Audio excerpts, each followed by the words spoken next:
Hello everyone, माझं नाव आहे प्रतीक्षा आणि मी पुण्यामध्ये बॅचलर राहते. पुण्याच्या हडपसरमध्ये माझं शॉप आहे.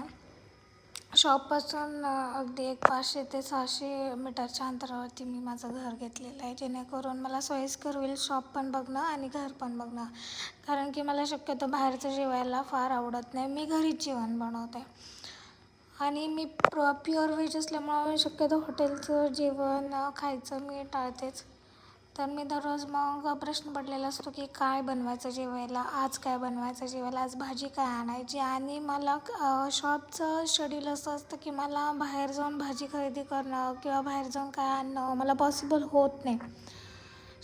मग मी ब्लिंकिट करते. कधी मला काय असं वेगळ्या भाजीपाला खाऊ वाटलं तर मी ब्लिंकिट करते. ब्लिंकिटमध्ये खूप छान भाज्या भेटतात, निवडक आणि ताज्या पण भेटून जातं. तर मग मी ब्लिंकिटच करते. थोडंसं कॉस्टली पडतं बट इट्स ओके.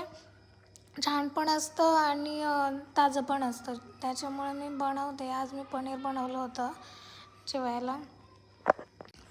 जेवण करून झाल्यानंतर मग शॉपला मी सकाळी 11 वाजता जाते आणि यायला मग संध्याकाळच्या 8, 9, कधी 10, कधी 11, 12 कसंही होतं. त्यामुळे संध्याकाळी जेवणाचं माझं नियोजन नसतं.